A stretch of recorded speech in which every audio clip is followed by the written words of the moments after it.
Welcome back to the channel. Today we're going to be working on the 2J swapped XJ. I'm working on doing the electrical right now, but some plans have changed a little bit. So I was going to try to integrate factory 2J harness, all the factory Jeep stuff, with the ECU Masters computer over there. The dash wasn't going to work, lots of things weren't going to work, and they still aren't. But someone's been in here butchering stuff, doing repairs over the years, and if I'm going to do all this work and all the plumbing for the turbo and stuff later, if I'm going to do all this work, I kind of want it to be the way it's going to be. And I want a forward-facing intake manifold and individual coils and all that stuff. So I've ordered those parts. The forward-facing intake manifold, we're going to cross our fingers and start tearing stuff apart, assuming it's on the way. It's supposed to be. Hopefully nothing else changes. I've got the coil pack conversion on the way too. I've got Hall effect sensors instead of the VR sensors on the way. I need to find some connectors. I'll borrow some injectors out of one of the other cars for mock-up for now. I got some more pigtails, VVTi connector, some other little tidbits. But I want to try to make my own entire harness just for the engine and keep it separated from all the Jeep stuff. So the Jeep control, the body control module and stuff, the TCM should control itself, except for it needs a throttle position. The TPS signal is all it's supposed to need, and it'll function all by itself. So we're gonna bank on that. All that works. All the door stuff should work. All the interior stuff should work. The headlights should work. All that has nothing to do with the engine, and I want to kind of completely separate those things. So when I make my new harness, I want it to look pretty decent. I don't know where I'm going to put the computer, but I was going to put it over there, and now I think I'll end up going through the pass-through. I'll either be down here and it'll be up in the dash somewhere, but I was trying to think of how to do all this rigging to get the alternator to work and the starter to work with their harness over there, the start signals over here, and I could run some more crap over top, but it was just going to get way more butchered, and it was just making me sick. So I'm not going to do that.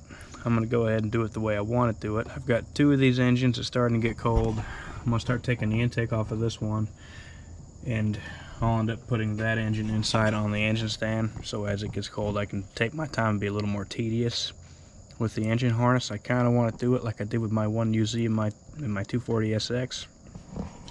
I'll have the ignition harness, injector harness, and everything else will go up to a bulkhead somewhere, a nice waterproof bulkhead, so that when you want to pull the engine out, you just twist lock that thing, unplug it, pull the engine out, and then have a pigtail going inside through the firewall to the computer, so I can keep all the relays and everything tucked away, because the only thing I need is ignition signal and start signal from the Jeep. Of course battery hots, but like I could tie in the fuel pump with the factory fuel pump relay. Alright, that guy's in there. It's got fan relay, it's got lots of other things.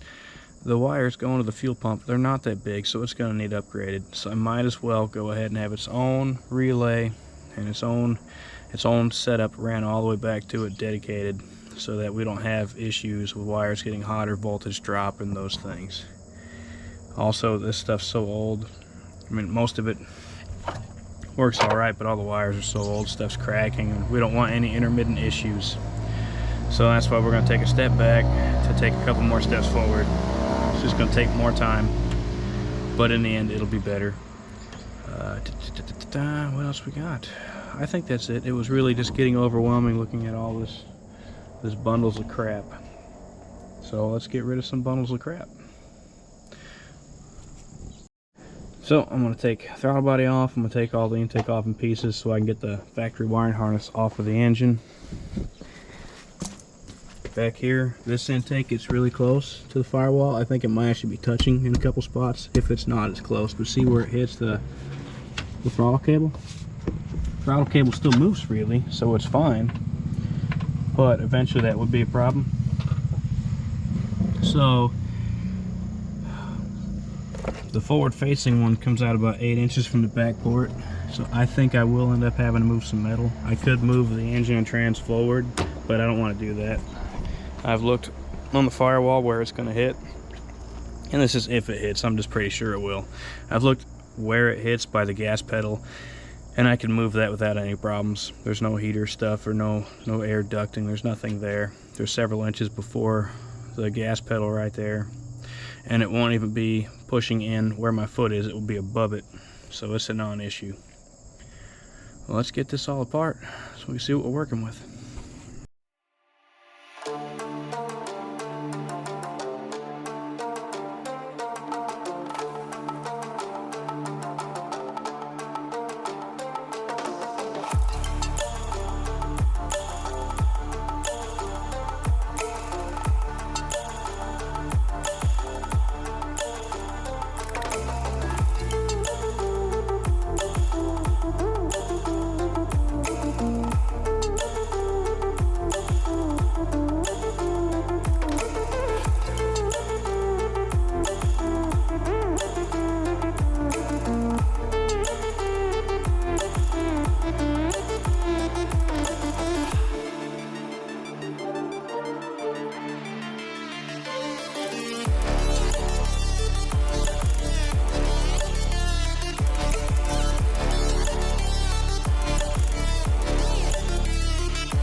Here we have it. Intake is off. The intake I ordered, I'm definitely gonna have to move some firewall. The cheap eBay one, I'd say cheap, they're still not cheap, it's still like 500 bucks.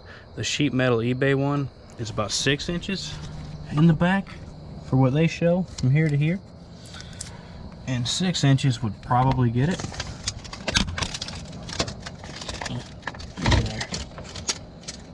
Yeah, 6 inches would make it.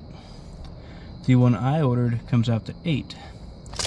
Now, I sat there and went back and forth on which one I was going to go with, but I think the cast aluminum one looks better. I think it will perform better and be better.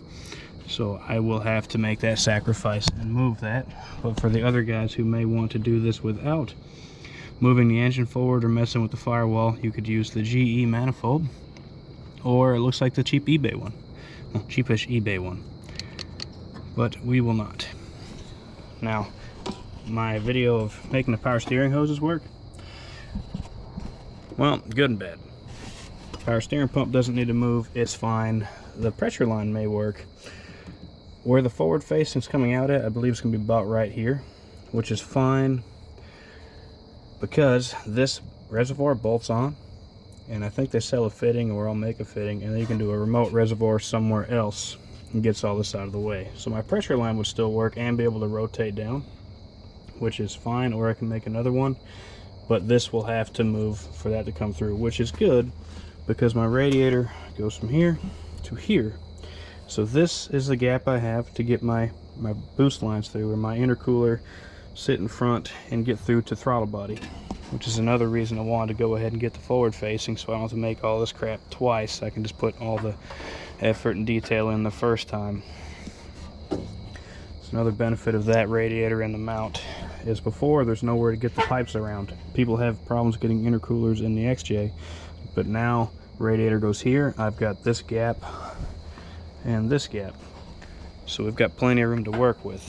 That gives us room for a 3-inch, I think a 3-inch core, and then I still got to get the condenser in there somehow, but we'll worry about that later. Anyway, that's what we're up against. The exhaust, once it goes turbo, will be easy. For now, I still got to cut that up. The factory one that doesn't fit with the converters, it won't be that tight, it's fine. What else we got? I could move the engine forward if this was a factory XJ or a factory front suspension XJ, but because of the crossmember where it's at, the drive shaft and the transfer case and everything, I can't. I've already got to do some cutting and rewelding to move the one lower arm.